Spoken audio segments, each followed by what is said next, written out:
Hello, Aaron. You have blown my mind, Mr. Kelly. Well, nothing permanent, I hope.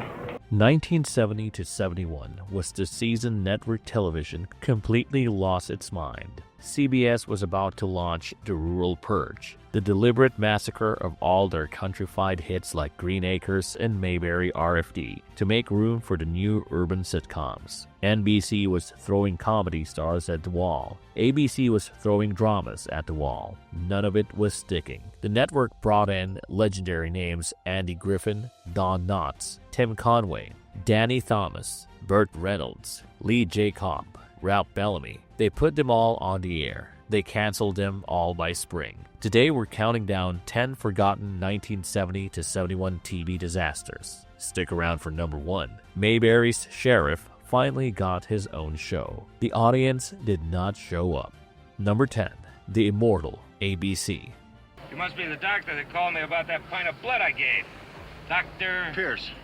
What if you had the most valuable blood in the world and every billionaire on earth wanted to drain it out of you? That was the premise of one of the strangest dramas ABC ever aired. The Immortal premiered on ABC on September 24, 1970, Thursday nights at 10 p.m. Christopher George, fresh off 2 seasons as the lead on Rat Patrol, plays Ben Richards, a race car test driver for a corporation owned by dying billionaire Jordan Braddock, played by Barry Sullivan.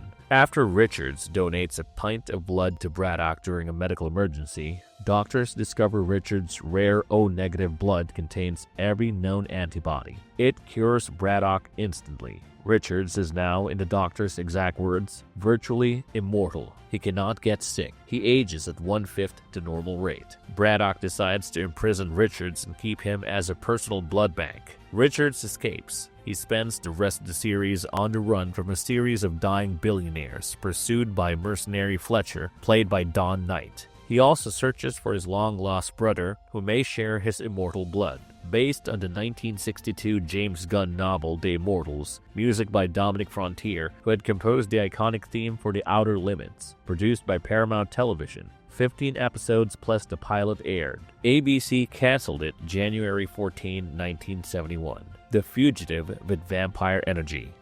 Number 9. Nancy, NBC.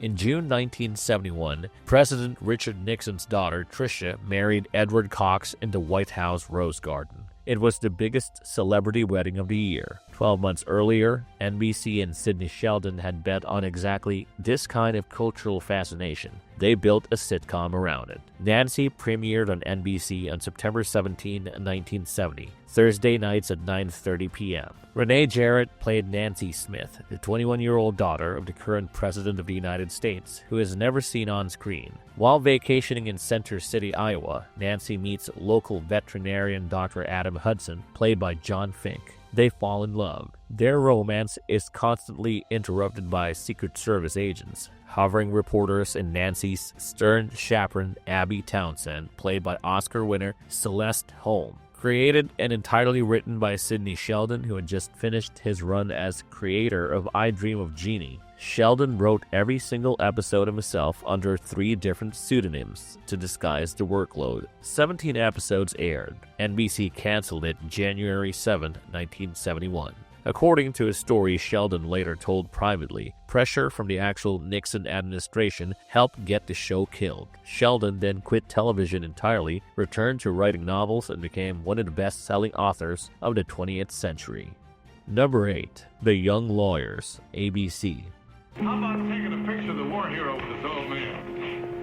There's our cabbie friend. In 1969, ABC aired a TV movie called The Young Lawyers about a Boston attorney who leaves his prestigious law firm to mentor young law students working in a legal aid office for the poor. The movie starred Jason Evers and featured a young Richard Pryor as a musician falsely accused of robbery. The ratings were strong enough that ABC ordered a full series. The Young Lawyers premiered on ABC on September 21, 1970, Monday nights at 7:30 p.m. The series replaced Jason Evers with Lee J. Cobb, the Oscar-nominated star of 12 Angry Men, On the Waterfront, and Death of a Salesman.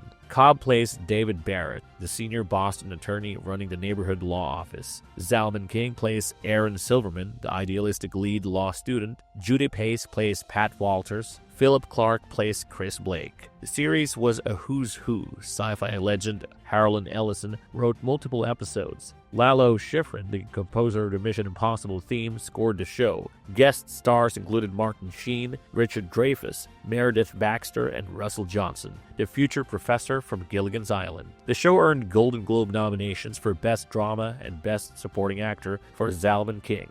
ABC still canceled it after 24 episodes in March 24, 1971.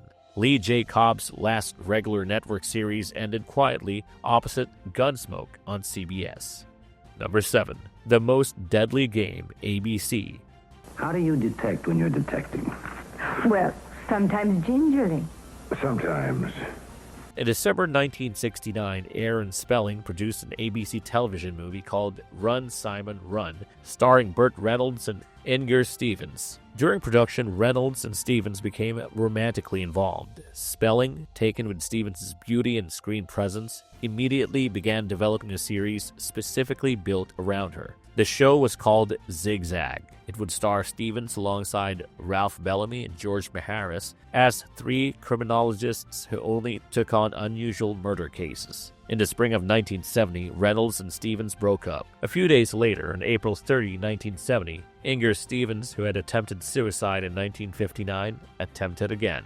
This time, successfully. She was 35. Spelling was devastated. ABC recast the role with Yvette Mimieux.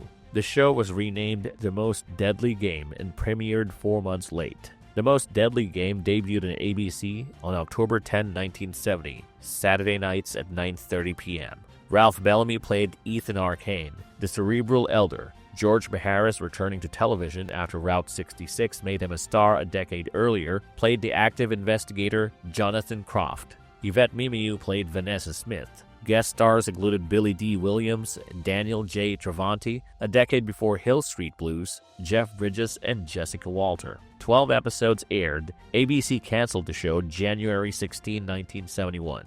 A footnote: Ralph Bellamy had also starred in last season's biggest cancellation, the Lana Turner soap opera The Survivors, which was number 1 in our 1969 to 70 countdown. 2 consecutive single-season flops on the same network. Number 6. Make Room for Granddaddy, ABC. Well, don't tell me that big boy is little Michael. That's little Michael. Come here, son. In 1953, ABC premiered a sitcom called Make Room for Daddy, starring nightclub entertainer Danny Thomas as nightclub entertainer Danny Williams. The show ran 11 seasons, 343 episodes, switching networks to CBS in 1957, and ended in April 1964 as one of the longest-running sitcoms in television history. 6 years later, ABC had an idea. What if they brought the whole thing back? Make Room for Granddaddy premiered on ABC on September 23, 1970, Wednesday nights at 8 p.m., sandwiched between The Courtship of Eddie's Father and Room 222. The premise: Danny and Kathy Williams are now grandparents. The oldest daughter, Terry, played briefly by returning Sherry Jackson, drops off her 6-year-old son, Michael, while she joins her Army husband stationed in Japan. Most of the original cast returns. Marjorie Lord as Kathy, Rusty Hammer as Rusty, now in medical school, Angela Cartwright as Linda, now at boarding school, Sid Melton as Charlie Halper, Hans Conrad as Uncle Tunus, the new additions Michael Hughes as the grandson, NFL great Rosie Greer as Danny's pianist Rosie Robbins, and Stanley Myron Handelman as the elevator operator. The guest star list was extraordinary. Lucille Ball, Frank Sinatra, Milton Berle, Diana Ross, Bing Crosby, Sid Caesar. The show featured lavish musical numbers in a prime ABC time slot. 24 episodes aired. The audience did not show up. ABC canceled it on March 18, 1971. Number 5. Barefoot in the Park, ABC. Oh, wow. I should have known. You can't trust a relative. In 1963, Neil Simon's romantic comedy Barefoot in the Park opened on Broadway and became the 3rd longest-running non-musical in Broadway history. In 1967, Paramount released the film adaptation starring Robert Redford and Jane Fonda. In 1969, Paramount Television shot a TV pilot with a white cast. It did not sell. The pilot was burned off the following year as an episode of Love American Style. Paramount then made an unusual decision. They reshot the show with an entirely black cast. Barefoot in the Park premiered on ABC on September 24, 1970, Thursday nights at 9 p.m., as the lead-in to The Odd Couple, another Neil Simon adaptation. It became the first American network sitcom since the original Amos and Andy in the early 1950s to feature a predominantly black cast. Scoey Mitchell played newlywed Manhattan attorney Paul Bratter. Tracy Reed played his wife Corey. Thelma Carpenter, Nipsey Russell, Harry Holcomb, and Vito Scotti rounded out the regular cast. Future Happy Days creator Gary Marshall and his writing partner Jerry Belson wrote multiple episodes. Director Jerry Paris also directed Happy Days, The Dick Van Dyke Show, and Laverne and Shirley. Theme music by Neil Hefti, the man who wrote the Batman TV theme. Guest stars included Agnes Moorehead, boxer Sugar Ray Robinson, and Scatman Crothers. Behind the scenes, Scoey Mitchell clashed constantly with writers and producers. He reportedly punched a Paramount executive. ABC considered recasting with Clevin Little, but canceled instead. 12 episodes aired. The show ended December 17, 1970. Number 4. The Tim Conway Comedy Hour, CBS. Ladies and gentlemen, I am one part of the great Zucchinis, and this is my brother. Tim Conway in 1970 had been on television for almost a decade. He had played the bumbling ensign Charles Parker in McHale's Navy for 4 seasons. He had headlined a western called Rango in 1967 that lasted 13 episodes. His sketch show Turn On in 1969 was canceled after its first episode aired. CBS gave him another shot in January 1970 with The Tim Conway Show, a sitcom about a one-plane charter airline. That one lasted 13 episodes and ended in June 1970. Here is where it gets confusing. Just 3 months later, CBS gave Conway another swing with a completely new show. The new show was called The Tim Conway Comedy Hour. The Tim Conway Show was a sitcom set in an airplane. The Tim Conway Comedy Hour was a Carol Burnett-style variety hour with sketches and musical guests. 2 completely different shows, 2 completely different cancellations, same year, same network, same star. The Tim Conway Comedy Hour premiered on CBS on September 20th, 1970, Sunday nights at 10 p.m. The pilot featured Carol Burnett, Danny Thomas, Joe Flynn, and Harvey Korman. Lana Turner, David Jansen, Barbara Feldon, and Joan Crawford guested in the first few weeks. The supporting cast was a who's who of pre-fame talent. McLean Stevenson 2 years before he joined MASH, Sally Struthers 3 months before she became Gloria Stivic and All in the Family, John Amos 2 years before Good Times, Barry Levinson before he directed Diner and Rain Man, a 26-year-old Craig T. Nelson 18 years before Coach. Music by Nelson Riddle Orchestra. 13 episodes. CBS canceled it December 13, 1970. Number 3. The Don Knotts Show, NBC. And those who love you defiantly insist. Don Knotts left the Andy Griffith Show in 1965 to pursue a film career. He had hit films in the late 1960s. The Ghost and Mr. Chicken, The Reluctant Astronaut, The Shakiest Gun in the West. By 1970, his movie momentum had stalled. NBC offered him a variety show. He took it. The Don Knotts Show premiered on NBC on September 15, 1970, Tuesday nights at 8 p.m. Sketch comedy with music. The recurring centerpiece was a sketch called The Front Porch, where Knotts and his weekly guest would sit in rocking chairs and quietly discuss life philosophies. Regulars included Elaine Joyce, John Denner, Kenneth Mars, Louis Nye, and a 24-year-old Frank Welker 3 years before he would become the original voice of Fred on Scooby-Doo.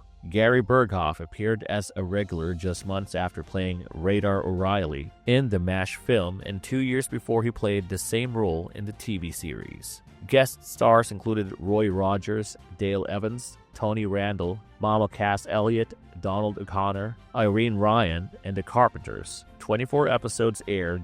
NBC canceled it July 6, 1971. In 1979, Knotts would finally return to television and stay there as Ralph Furley on Three's Company. Number 2, Dan August, ABC. You want a lawyer or not? Don't you yell at me, you jive hunky pig. Nobody yells at me. Least of all, a nickel and dime hunky pig cop. Burt Reynolds in 1970 was a 34-year-old working actor. He had headlined the canceled 1966 ABC detective show Hawk, which recovered in a previous countdown. He had co-starred on Riverboat and Gunsmoke. He had not yet found his vehicle. Quinn Martin, the producer behind The Fugitive, The Untouchables, and The Streets of San Francisco, signed him for a new ABC police drama. Dan August premiered on ABC on September 23, 1970, Wednesday nights at 10 p.m. Reynolds plays Detective Lieutenant Dan August, a homicide cop in the fictional California town of Santa Luisa, where he grew up. Every case puts him in conflict with someone from his past. Norman Fell, 3 years before he would become Mr. Roper on Three's Company, plays his partner Richard Anderson. The future Oscar Goldman of The $6 Million Man plays the police chief. ABC canceled Dan August after 26 episodes on April 8, 1971. Then in 1972, Burt Reynolds starred in Deliverance and posed nude for Cosmopolitan magazine. He became the biggest movie star in the world. CBS bought the rights to Dan August reruns and aired them in 1973 and 1975. Both runs drew massive audiences. The show found its audience 2 years after cancellation. At number 1, Headmaster, CBS. Headmaster Andy Griffith, his beautiful wife, a zany football coach, a prep school full of teenagers and parents. When the Andy Griffith Show ended in April 1968, Andy Griffith voluntarily walked away from one of the highest-rated sitcoms in American television history. The show was still number 1. Its spin-off Mayberry RFD without Griffith was still in the top 10 in 1970. Griffith wanted to play something other than a country sheriff. CBS spent 2 years convincing him to come back to television. The result was Headmaster. Headmaster premiered on CBS on September 18, 1970, Friday nights at 8:30 p.m. Griffith plays Andy Thompson, the dedicated headmaster of the Concord School, a prestigious private academy in the San Fernando Valley. Claudette Nevins plays his English teacher wife Margaret. Jerry Van Dyke, brother of Dick Van Dyke, plays his best friend Coach Jerry Brownell. Created and produced by Aaron Rubin, longtime writer-producer of The Andy Griffith Show, the theme song Only a Man was performed by a 24-year-old Linda Ronstadt 4 years before she would have her own first solo hit. The Nielsen's crushed it. Headmaster lost every week to the Partridge Family and The Name of the Game. Andy Griffith himself called it a very bad show. CBS canceled it after 14 episodes on January 1, 1971. The network retooled the show mid-season as the new Andy Griffith Show. That also failed. Andy Griffith would not headline another successful network series until Matlock in 1986, 16 years later. And that's a wrap. 10 forgotten 1970 to 71 TV disasters. From Andy Griffith and Don Knotts both crashing in the same season to Burt Reynolds finding stardom in reruns to Tim Conway making yet another appearance on this channel. 1970 to 71 was the year some of TV's most beloved stars hit the wall. Which of these forgotten flops do you actually remember catching back in the day? Did we miss a personal favorite? Drop your thoughts in the comments section below. And if you've enjoyed this trip back to the strangest year in early 70s television, hit that like button, subscribe, and tap the notification bell so you're first in line for more forgotten gems and TV oddities. Thanks for watching. We'll see you next time.